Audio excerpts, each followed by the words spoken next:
I'm gonna go out on a whim here and say, in all pettiness, I know for the fact that the series have gotten a lot of hate, but are you telling me that it got so much hate that now even the translators were late with translating it? I know that is quite a petty argument to say, but Fairy Tail, the chapter 539, was surprisingly late in translating this time. Normally it's the other way around, and normally it's no Taisai who is late. And given all the extreme hate that is completely unjustifiable Fairy Tail is getting now, I am getting worried. I know it is not perfect, but it has no reason to get so much hate. Okay, now that we have gotten that other way. Well, no, we haven't. I actually want to rant about saying something like, I've checked. I actually do think I am the one and only reviewer of this series left. Even if that is wrong, I mean, there have been some supporters on the comments. For you, I thank you. But I still find that extremely depressing. It's not that I'm drowning in the series uh, hate them. It's more of the fact that all the hate is draining me. Now that we finally gotten that out of the way, let's talk about the chapter. Finally, 539, 7 chapters left, and the next Fairy Tail memories was of course the Grand Magic Game, the arc where many began to lose faith in the Fairy Tail. But that was actually the arc where I got my blind faith in Fairy Tail. Because until then, I also wavered between, oh, come on, and good. And I tell you, if Elfman didn't win that fight against Bacchus, then I would also have joined the Fairy Tail Hateum. And I'm not kidding. That if he had lost, I would have joined the Hateum. Because I said, if that manga is not if that chapter is not what I wanted to have, I will be very angry. And ever since that day, well, I've been a blind fan.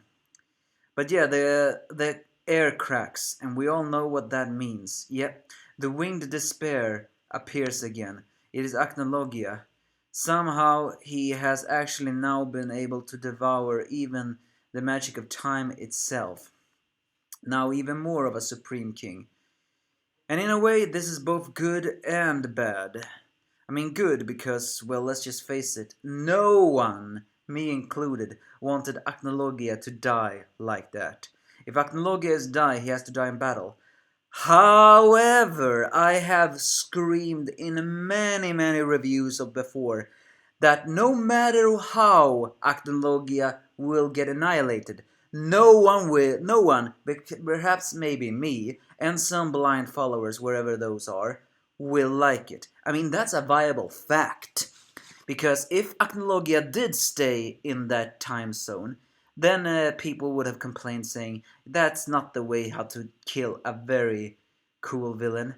And second of all, if he's now gonna die the way everyone suspects him to die, then people are still not gonna like it. Why? Because now Acnologia has devoured time, his power is overflowing, and they're gonna say like, oh, come on. How can people... No, come on, how can people with so little power destroy someone with so much power? It's not gonna power, and I would just wanna take a knife and cut those throats and say, are you serious?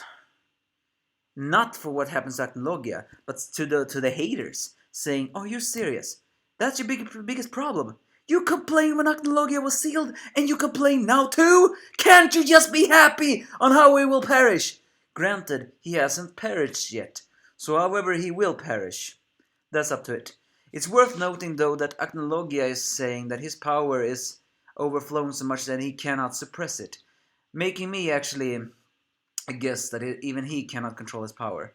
So he sends his eternal flares, like Armageddon rains on Magnolia, destroying many things. Even Ersa begins to lose hope, even though she still surfaces.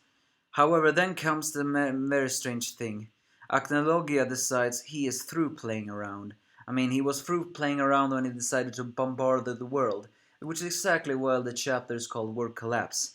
Many have actually complained, if Acnologia can destroy the world, why the hell hasn't he done it until now? And I agree, why hasn't he done it until now? Well, the answer is actually quite simple. Because he cannot be logicked with. Acnologia is nothing more than a psychotic danger. He probably didn't destroy the world because he was just simply bored. Acnologia's mind cannot be reasoned with. He is just like a bond of different emotions of madness, hatred, craziness, and psychoticness. And people are trying to make reason of that. He has no reason. He just do what he wants to do, and he didn't want to destroy or people until now. But now, when his power is overflowing, in fact, it wouldn't surprise me that the fact that Acnologia has only gotten more and more crazy the more and more we have seen him, because the more he devours magic, the more insane he becomes. It wouldn't surprise me if it's like that. But he managed to take Wendy and all the Dragonslayers, including the artificial ones, including Eric from the Russian says. It's worth noting that this confirms what happened to Natsu. Natsu did not vanish like all of us thought. I mean, well, technically no one think that. No one believes Hiro Mashima-san will kill off a character. However, this time it at least had an explanation. Come on, you can at least say it had an explanation. Because this time, Natsu really did get saved. It's just that they didn't see Acnologia take him away. Granted, there's actually only one fault I see in this chapter, and that is if Acnologia is firing his doomsday weapons, how come the area you know, Lucy, Gray, and Happy were unharmed? And of course, people can also say that the time of that and that was completely illogical, but hey, it's fantasy, it's not supposed to be logical. And so the Dragonslayers have been transported to a world in space-time very, very similar to that final battle scene in Ravemaster. I once said something that I know Fairy Tail has not been the perfect manga, but there is no such thing as a perfect manga. But it certainly has been a bounce of good and bad very lately. It's that kind of manga. But if there is anything I wanted from Fairy Tail that I did not think we were gonna get, it would be a Rave Master ending. An ending with a final full battle. And for the first time, it seems this is the Rave Master ending I was looking for. I mean, I wished every single one would have joined together and meet at one location, similar to the Rave Master, but no, in the end, that did not happen. Granted, if it did happen, people would have accused Fairy Tail of basically reusing Rave Master. As I said before, people like the haters and all of us, we cannot be satisfied. It doesn't matter how a story goes. And yes, I am counting the so-called perfect mangas now too. People will always complain. I am complaining now. You will complain then. It doesn't matter. Even if it had a similar situation to Rave, people will have compared it to Rave back then and said, oh, how an original. So yeah, I actually see no reason why haters must hate. Every single one of their hate is just pittance. But yeah, Natsu has been transported to the place of the ravens of time, Acnologia's world, and he strangely appears before Natsu in the form of his human. The final battle, the real final battle, begins now. 7 chapters left. Oh, right, there were 7 chapters. 7 chapters left. 7 chapters to finally kill Acnologia, or at least 6 chapters. It probably won't be the way I want it to be, but I don't care. Just kill Acnologia now. And I'm not saying that because an annoying villain. It's because I cannot stand complete monster villains. They need to face a humiliating defeat. Otherwise, I won't feel satisfied.